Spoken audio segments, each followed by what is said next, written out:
To sell or not to sell? That is the question. All right now, here's an impressive looking building. I'll bet they could use our workers' compensation insurance. I'm going to go in there and point out all the ways we can save them money. How much better American is than their present insurance company. Hi, how are you? Can I speak to the person who's responsible for buying insurance? Because I'm telling you I can save you money. Do you have an appointment? No, I don't. But go ahead and call him, because if I got a deal for him, he's really going to thank me for this, and it'll only take a few minutes of his time. Okay.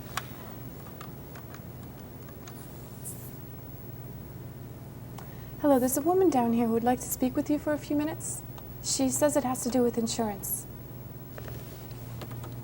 Okay, he'll be right down. Why don't you have a seat over there? Okay, thank you. You're welcome.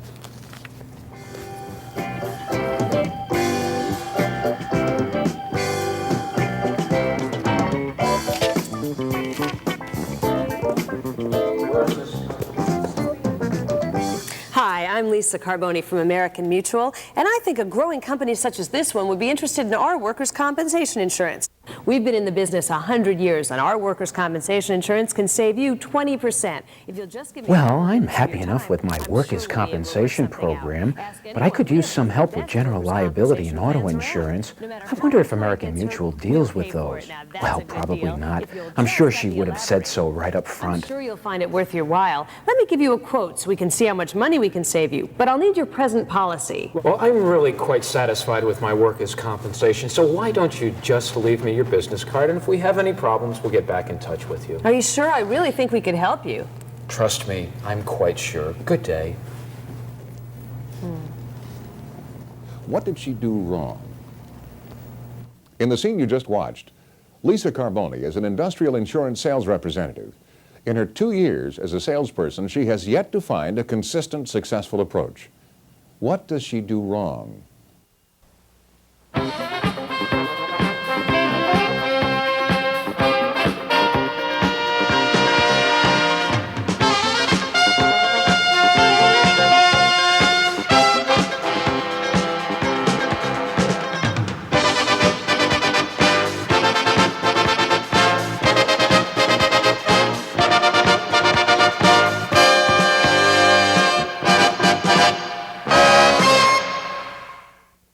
Hello, I'm Frank Kingston Smith, and in today's program, we'll be working with conversational selling techniques. Conversational selling can be defined as an informal, yet planned and directed discussion with your prospective customer. The object is to ask questions which will produce useful information about a company. With this information, you can appraise the company's insurance needs, identify the decision maker, and even decide if the company is a legitimate prospect for American Mutual. Right now, we want to explore 2 phases of conversational selling. First, we'll look at how you can get an appointment. Then we'll discuss just what you should do and say during that first fact-finding interview. Let's consider Lisa Carboni's actions. First of all, she ignored the receptionist. She didn't even try to obtain pre-call information about the company. The information you can get from receptionists, such as annual reports, 10Ks, and pamphlets about the products or services a company provides, can be extremely helpful to the salesperson as he or she approaches an interview with the buyer. Always introduce yourself to the receptionist, ask for her help, and seek information about the company. Her information could help you decide whether or not it's the kind of company American Mutual wishes to insure, saving you time, effort, and money. The objective should have been to make an appointment for a time clearly reserved for your important discussion. Even after ignoring the real objective of making an appointment, Lisa unnecessarily limited herself. A big building containing numerous employees should not signal only a possible market for workers' compensation. As you saw earlier, the prospect could be quite happy with his workers' compensation insurance, but may be dissatisfied or concerned with other coverages. Don't limit yourself by mentioning one specific kind of insurance. Keep your options open. Now, for our first program objective, making an appointment. When trying to make an appointment, whether over the phone or in person, there are basic objectives to keep in mind. They are, number 1, introduce yourself and American Mutual. Number 2, greet the receptionist politely. Ask for her help and question her about the company. Number 3, ask to speak to the treasurer, by name if at all possible. You'll recall that Lisa asked for the person who's responsible for buying insurance. That's not a good idea. Number 4, make an appointment with the treasurer for a specific day and time. And don't try to sell at this point. This is very important. Keep your objective of making an appointment in mind at all times. Now, let's watch Lisa Carboni again as she tries to make her appointment. This time, she keeps our 4 objectives in mind. I'm going to go in there and make an appointment. I'm going to introduce myself, be friendly to the receptionist, ask for her help, get some basic information about this company, and find out the treasurer's full name and title. Hi, my name is Lisa Carboni. I'm with American Mutual, and I'm new in the area, and I'm trying to learn about some of the major companies here. I wonder if you could help me. Sure, if I can. Well, there's just a couple of questions I wanted to ask you. Can you tell me what kind of products and services does Ryco offer? Oh, we manufacture and package glassware like wine glasses and brandy glasses. Oh, very interesting. My husband and I actually collect that kind of glasses. I wonder if we have any of yours. It's quite possible because we have many different shaped glasses people can't find just anywhere. Is there a big demand for these kind of glasses? I mean, do they sell well? Well, as I said before, we make many different shaped glasses that you can't find just anywhere, and they have a good quality reputation, so I guess they do sell pretty well. How many cities is Ryco located in? I'm not sure exactly, but we're located all over New England. Oh, how many people are employed here at Ryco? I'm not really sure. I wonder, do you have any product pamphlets that maybe I could take a look at, and perhaps your annual report? Sure. Here's the report, and there are some product pamphlets right over there on the table showing the different kinds of glasses we make. Thanks for your help. I'm just going to sit down for a minute and look through these. Okay, fine. If you have any more questions, don't hesitate to ask. Great.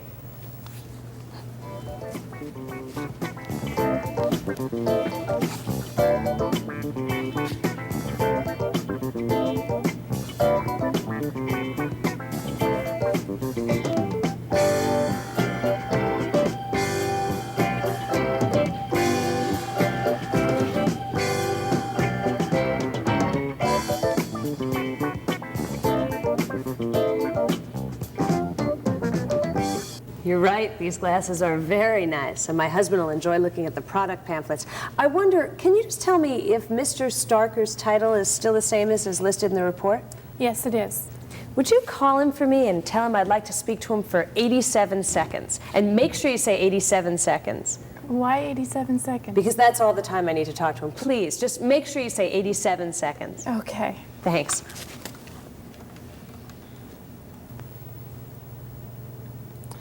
Mr. Starker, Miss Lisa Carboni from American Mutual is here to see you. She said she'll only take 87 seconds of your time. That's what she said. Okay, I'll tell her. He said he'll be down in 87 seconds. Fair enough. Thanks for your help. Don't mention it.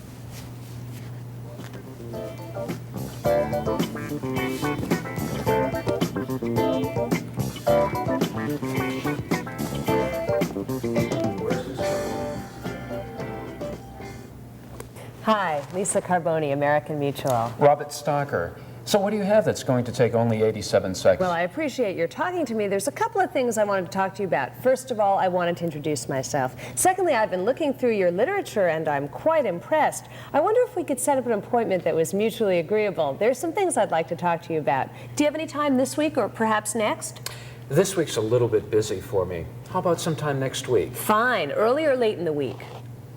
Early is better. Monday or Tuesday? Oh, Tuesday's good. Morning or afternoon? Mornings are better. Mornings. How about 8 or 8:30? 8 o'clock would be good. 8 o'clock. Okay, Tuesday, April 14th, 8 o'clock. I'll see you then. Thank you. 87 seconds. Not bad. A salesperson who keeps her word.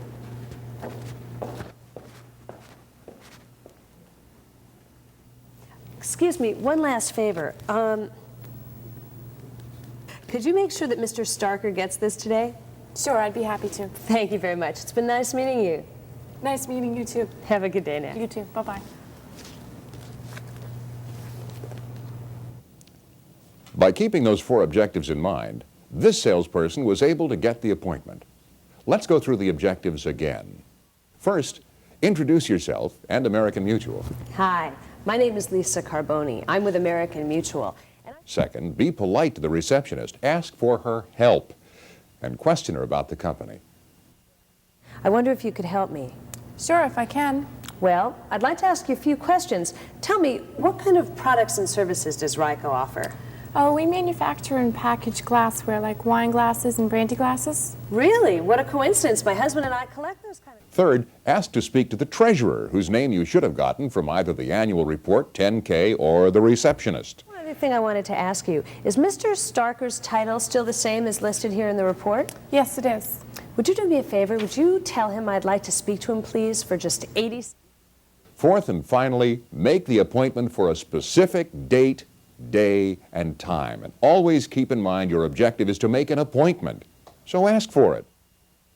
Great. Tuesday, April 14th, 8 o'clock. I'll look forward to it. Thank you.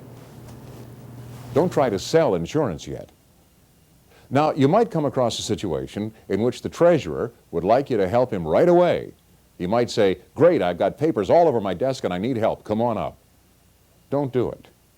Politely tell him you have somewhere else to go, even if you don't, and ask him if you can come back later. The reason, of course, is you don't want to look too eager or as if your time is unscheduled. It will help to establish your credibility as well as Americans once the treasurer realizes you also are busy and your time is important and valuable. He will most likely make an appointment for another time in the near future, perhaps later that day. Again, go through your appointment-making process. An important point to remember is when Lisa asked to meet with Mr. Starker, she knew Starker was the treasurer. She did not ask to speak to the person who handles the insurance.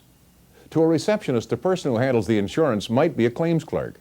Now, the claims clerk might be willing to make an appointment, but it would be a waste of time for you. People with little authority like to project the opposite, and you could be misled. Even if you know that the company employs a risk manager, ask to speak to the treasurer, who they usually report to. Say you speak to the risk manager and he doesn't seem too interested, so you go to the treasurer. Well, you've just gone over the risk manager's head, and it will now be very difficult to sell. You can always work your way down an organizational ladder, but you can't go up. Again, ask to speak to the treasurer. Then you'll know you're speaking to the right person from the start. One other point is the idea of telling the treasurer you will only take 87 seconds of his time. This is purely an attention getter, but it has a good chance to spark the treasurer's interest. Everybody says, "I'll only take a minute of your time." Saying something a little different, like 87 seconds or 53 seconds or whatever, could just be what it takes to get the treasurer to speak to you. But make sure if you say, "I'll only take 87 seconds of your time," you take only 87 seconds.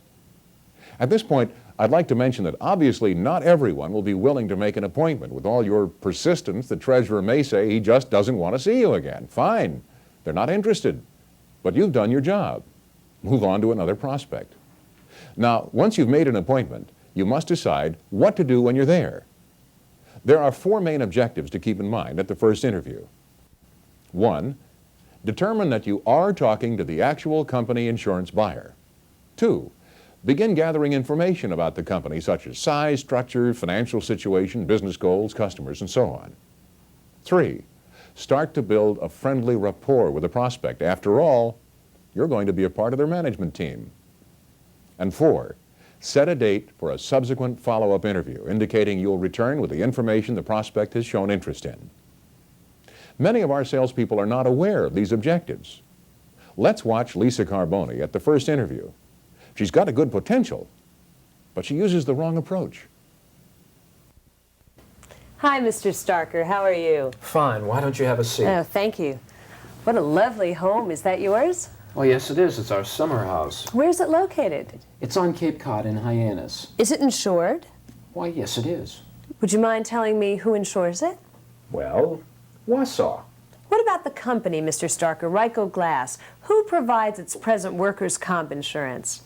Well, it's also Wausau. What lines of insurance do they provide for you? Workman's compensation, liability, auto. Pretty satisfied with their performance? Well, we haven't had any problems. Well, I'll bet American Mutual's workers' compensation insurance is even better, and I'll bet we can save you more money than your present policy. As I said, Miss Carboni, we really don't have any problems with Warsaw, so I see no reason to go on in any of this. Well, if you'll just let me briefly explain our insurance plan. I'm really very busy, and my insurance is not a major concern at this time. Thank you for stopping by, and you may leave your card with my secretary. Thanks for your time. Lisa started her interview in good shape, but she made a major mistake when she started talking about insurance too soon. Let's replay this short interview step by step and see how it could be improved. The small talk at the beginning and Lisa's mentioning the picture of the house were good. What a lovely home. Is that yours? Oh, yes, it is. It's our summer house Where's it located? on Cape Cod in Hyannis. Ah, is it insured? Do not mention insurance at this point. Lisa had just begun to gather information about the company. It was too soon to bring up insurance. Keep in mind, Starker caught your introduction of American Mutual. He knows you sell insurance. Once Lisa moved on to the subject of insurance, Starker started to get uneasy, even defensive. Pretty satisfied with their performance? This is not a good question to ask. It can create a no-win situation. From here on, it was most unlikely that Lisa would enjoy any success with this prospect. A fact-finding interview is just that. The object is to ask questions, producing useful information.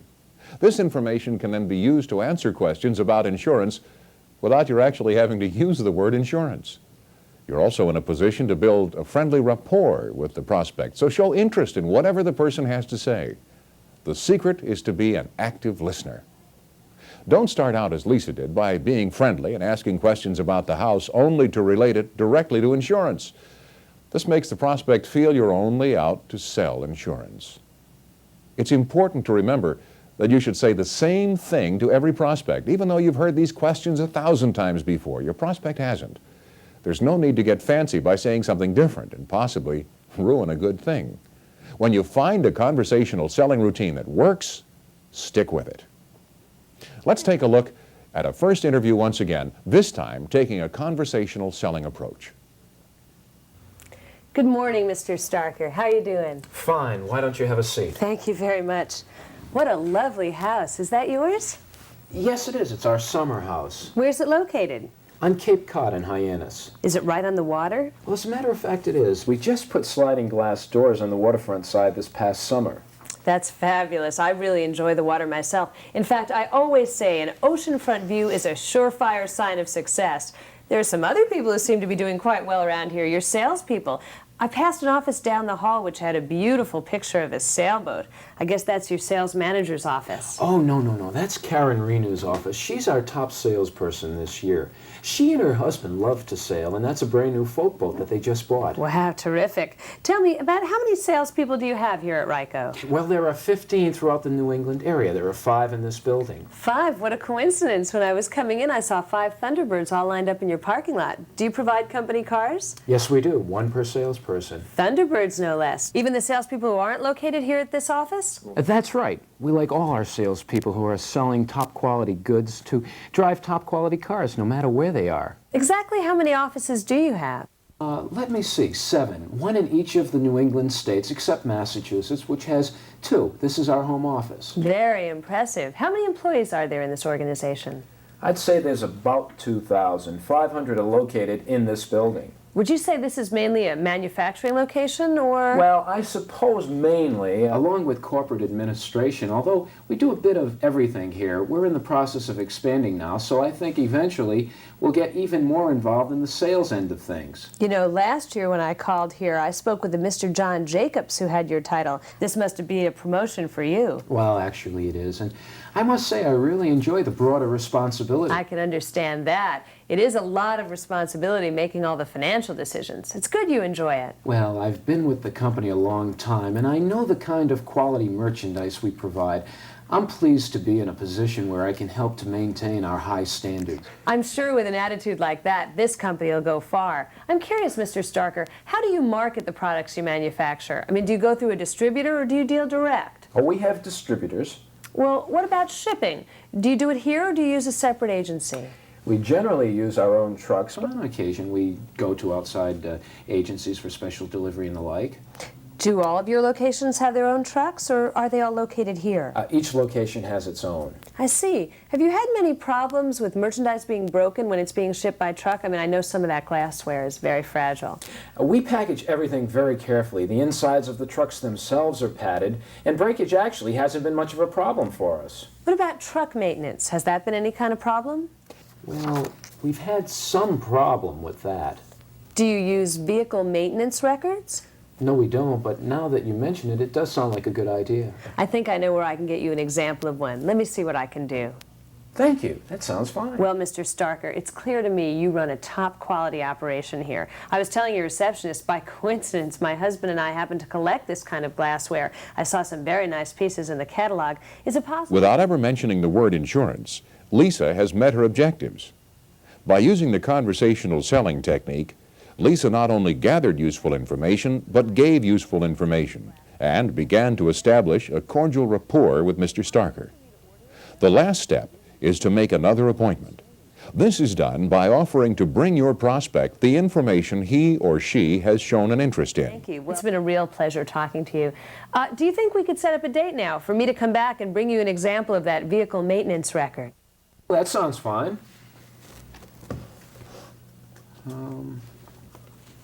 How about Tuesday the 23rd? Terrific. Morning or afternoon? 8 a.m. 8 a.m. Another early call. Well, thank you. I'll see you on the 23rd, Tuesday at 8 a.m. Bye-bye now. Bye now.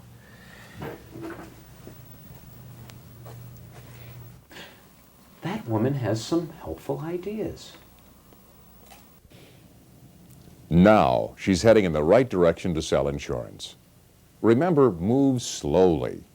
Develop a relationship and give information to gain information, which will help you make the sale. These are the first steps in the conversational selling technique. We'll examine the rest of this process in future programs. But for now, let's review the objectives for the two steps we've just covered: getting the appointment and what to do during that first interview.